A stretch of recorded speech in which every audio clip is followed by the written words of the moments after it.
Revolución bolchevique, el faro de los pueblos en su liberación.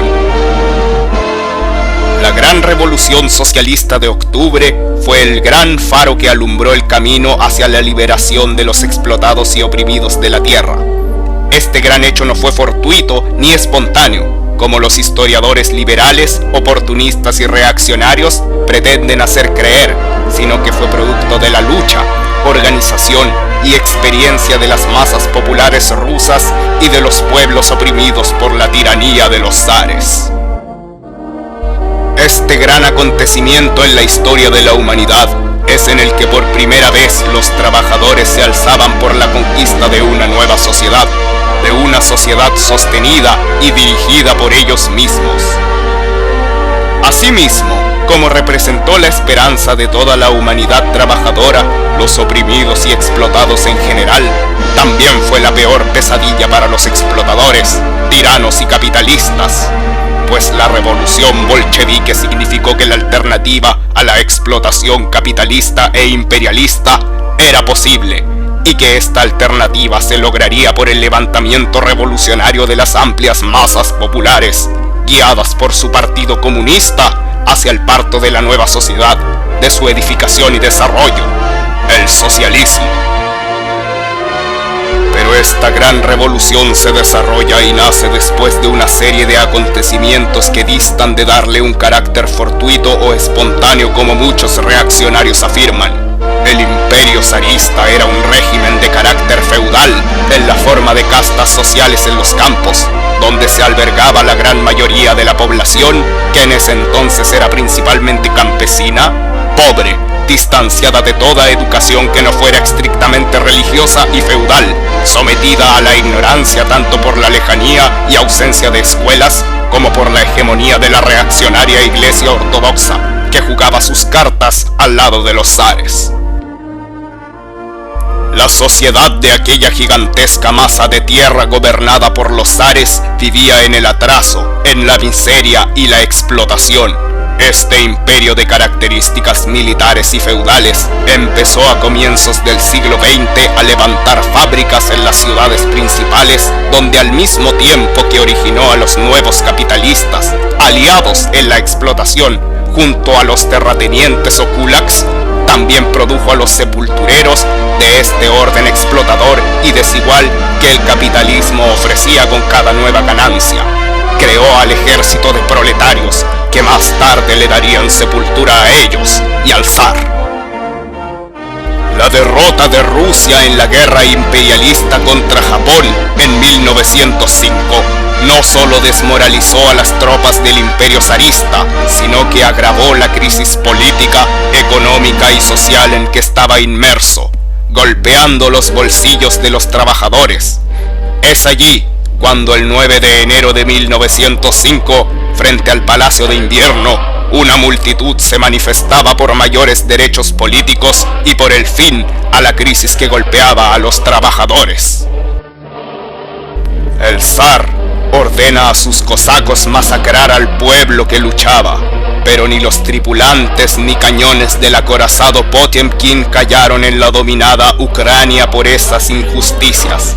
Este fue el precedente de la revolución que 12 años más tarde envolvería a todo ese gran y valiente pueblo trabajador. Empezada la primera gran guerra imperialista mundial, la Rusia zarista, cumpliendo con los tratados estipulados con las potencias occidentales, y además siendo fiel a los intereses expansionistas que caracterizaban a este imperio caduco y reaccionario en su estructura social feudal, llevó a millones de campesinos pobres a morir en los campos de batalla, a encontrar el hambre y la derrota en los frentes imperialistas, donde los soldados sentían que esta no era su guerra. Pero en Rusia, la gran mayoría de los partidos se mostraban favorables al conflicto, excepto el Partido Obrero Socialdemócrata Ruso y su rama más firme contra el imperialismo y el capitalismo, los bolcheviques, que dirigidos por Lenin ofrecían a los pueblos de este imperio paz, pan y tierra como consigna masiva para iniciar en base a las necesidades populares la lucha por la revolución y el socialismo. El gobierno zarista llevaba en sus hombros el desprestigio de la derrota en las batallas y la antipopular sombra de tener a un pueblo en la miseria y explotación abierta. Aún así, los conservadores y progresistas de la Duma o Parlamento temían que el derrumbe del zar fuera el derrumbe de ellos mismos. Pero la situación en el frente, donde el hambre y los disturbios eran cosa diaria y la falta de alimentos en las ciudades, sumada a la pobreza y falta de suministros en los campos, empezó a exigir en los trabajadores una creciente organización por sus derechos. Los soviets, los consejos de obreros y campesinos creados por la primera revolución de 1905, empezaron a reaparecer. Esta vez se sumaron los soldados, que ahora querían dar un vuelco a su penosa situación.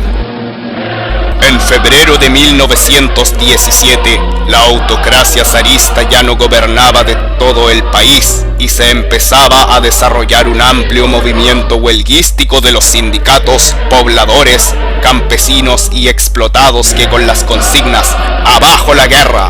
¡Abajo la autocracia!» exigían que el zar dimitiera.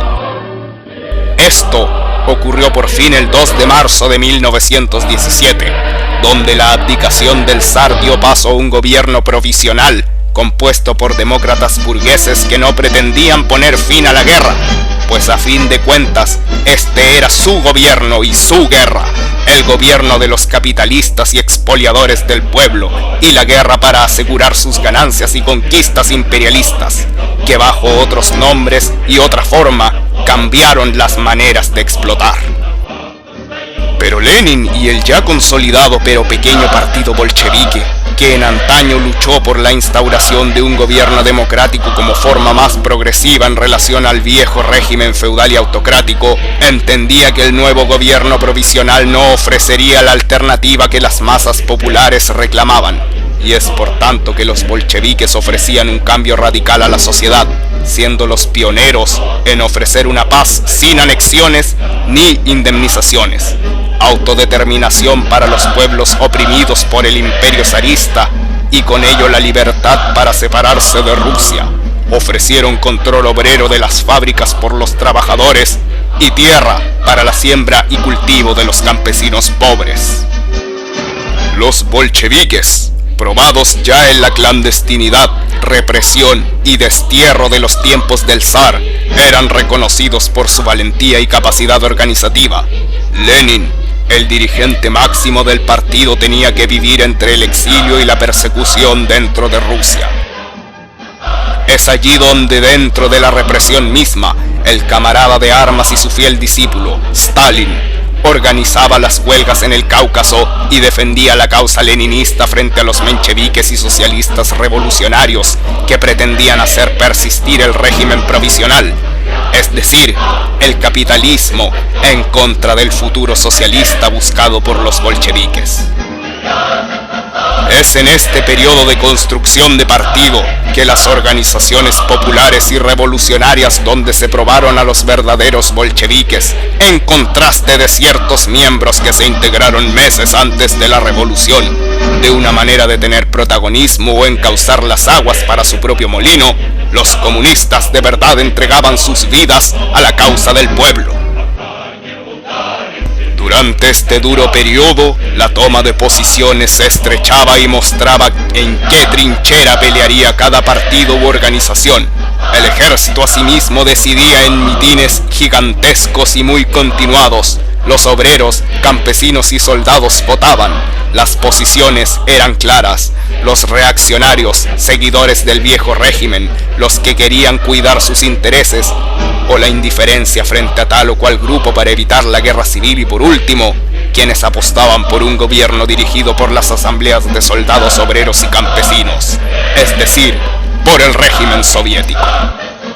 En esta última trinchera, los bolcheviques convencían día a día a todos quienes podían, haciendo y deshaciendo alianzas con diversas fuerzas políticas, pues la única moral que sirve a los revolucionarios es la que sirve a la revolución, y no hay otra. El gobierno provisional de Kerensky se tambaleaba y las tesis de abril, escritas por Lenin, eran la guía para los bolcheviques sobre las tareas del proletariado para la presente revolución y del cómo sustituir al régimen burgués por uno revolucionario y socialista. Denunció además la labor rastrera de los socialchauvinistas que apoyaban la continuación de Rusia en la guerra imperialista. Stalin, por su parte, era el encargado de llevar los comunicados bolcheviques a los distintos pueblos y de convencer a los soviets locales para unirse tras la causa del socialismo. Lenin abre así el camino para explicar que el socialismo podía ser posible en donde el eslabón del imperialismo sea más débil, o sea, donde su cadena no tenga la fuerza necesaria para poder sostener el antiguo régimen, y ese lugar era Rusia. Esto significaba que la revolución estallaría en unos cuantos países o inclusive en uno solo, todo debido a las desigualdades entre los países, leyes propias de las contradicciones entre las naciones imperialistas, de estas entre sí y de estas con las naciones dominadas. Finalmente, entre golpes y contragolpes asestados tanto por los revolucionarios como por la reacción abierta y prosarista, el Comité Central del Partido Bolchevique, ya previamente con haber levantado y organizado un comité militar revolucionario para los soldados adherentes al bolchevismo y las propuestas de esto, decidió votar a favor de la insurrección, o sea, de la revolución popular. La revolución bolchevique estaba decidida. En la noche, entre el 6 y el 7 de noviembre, de acuerdo al calendario gregoriano occidental, y 24 y 25 de octubre, de acuerdo al calendario juliano vigente en Rusia, la Guardia Roja tomó las posiciones estratégicas de Petrogrado, capital de Rusia en ese entonces, y finalmente el Palacio de Invierno, dando origen a una de las mayores gestas de lucha, compromiso, valor y perseverancia que los explotados y oprimidos puedan recordar y conmemorar. La revolución bolchevique había comenzado. El partido bolchevique no hizo esperar las propuestas y cuando Lenin hizo su primera aparición pública, fue ovacionado por las masas y declaró: "Vamos a proceder a la construcción del orden socialista". Y en ese instante, las promesas de paz empezaron a echarse a andar en pos del fin de la guerra, a la participación de Rusia en este desangramiento.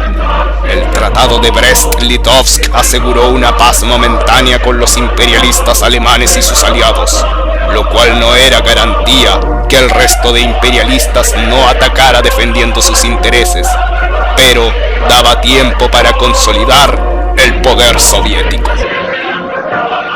Los comunicados oficiales declaraban, con miras a una paz justa y democrática, inmediata, sin anexiones y sin indemnizaciones. He allí la elección bolchevique. Se conforman los cargos de dirección para las distintas labores del nuevo gobierno soviético y Lenin es elegido como presidente del Consejo de Comisarios del Pueblo. La experiencia de Lenin le dejaba como líder indiscutible en la dirección de la naciente e inexperta Rusia soviética. Pero la labor de unir a estos territorios, a las diversas nacionalidades, pueblos y culturas, le correspondió a Stalin, quien es elegido como comisario del pueblo para las nacionalidades por su amplio conocimiento en esta área, sobre todo demostrado en su libro El marxismo y la cuestión nacional, guía para los comunistas rusos y a nivel mundial. Desde el primer día de la revolución, los bolcheviques tuvieron que tener un temple de acero. Se enfrentaron a la contrarrevolución interna y externa, tanto las viejas tropas zaristas, defensoras del viejo régimen, como las hordas imperialistas que financiaban y enviaban tropas para ahogar en sangre a la nueva Rusia soviética. El Ejército Rojo, dirigido por el partido bolchevique, dio grandes victorias para los soviets. Finalmente, y tras años de guerra civil, de lucha contra los enemigos internos como los cosacos blancos, elementos anarquistas y reaccionarios de todo tipo, y contra las hordas invasoras de la decena de ejércitos extranjeros que querían ahogar a la Rusia soviética, eran vencidos. Y para coronar este triunfo, un triunfo que era de los pueblos, de las masas populares, del Ejército Rojo y por sobre todo de la dirección comunista del partido bolchevique, se crea el 28 de diciembre de 1922 la Unión de Repúblicas Socialistas Soviéticas. Bajo la unión de la República Socialista Soviética Federativa de Rusia, Transcaucasia, Bielorrusia y Ucrania. Este fue el camino de la creación y construcción del primer Estado socialista del mundo, la primera experiencia de la dictadura del proletariado, de la democracia para las amplias masas populares y la dictadura férrea contra los reaccionarios y enemigos del socialismo. Esta fue la primera página del país que pasó del arado al espacio, que dirigido por Lenin y Stalin y el Partido Comunista Bolchevique sacaron lo mejor del pueblo, llevándolo a las consecutivas victorias, industrializando el país, colectivizando la agricultura, entregando salud y educación a las amplias masas del pueblo o defendiendo en la Gran Guerra Patria las conquistas de la Revolución de Octubre frente a la bestia nazi-fascista alemana. Gloriosas gestas, como el desfile en la Plaza Roja dirigido por Stalin en 1941, en el cual el Ejército Rojo heroicamente marchó frente al Kremlin, honrando el 7 de noviembre como aniversario de la revolución. Marchaba para enfrentarse a las afueras de Moscú con las hordas de Hitler. Nunca borrarán de la memoria de los pueblos de la Unión Soviética la defensa de Leningrado, la batalla de Stalingrado, la liberación de Berlín o el primer humano en el espacio. Pues todo lo mejor que los pueblos de la Unión Soviética recuerdan fueron obra de la revolución bolchevique, de la dirección de Lenin y Stalin, de los comunistas soviéticos. Cada revolución en el mundo, cada proceso y lucha por la liberación nacional, por la democracia popular y el socialismo, no es posible explicarlo sin remitirse a la revolución bolchevique, pues esta le dio el aliento de vida a los pueblos en la lucha por su libertad. Fue el faro de luz de los explotados y oprimidos del mundo en busca de su liberación y en el asalto a su victoria. ¡Viva la Revolución Socialista de 1917! ¡Viva la Revolución Bolchevique de Lenin y Stalin! En el corazón, memoria y lucha de los pueblos late su legado, y con honor lograremos alcanzarlo hoy en día. Desde el Partido de la Revolución Chilena, el Partido Comunista Chileno Acción Proletaria PCAP, levantamos las banderas rojas de Marx, Engels, Lenin y Stalin. Avanzaremos al futuro socialista que los pueblos reclaman. Con la bandera roja de los soviets, luchamos por la sociedad del mañana.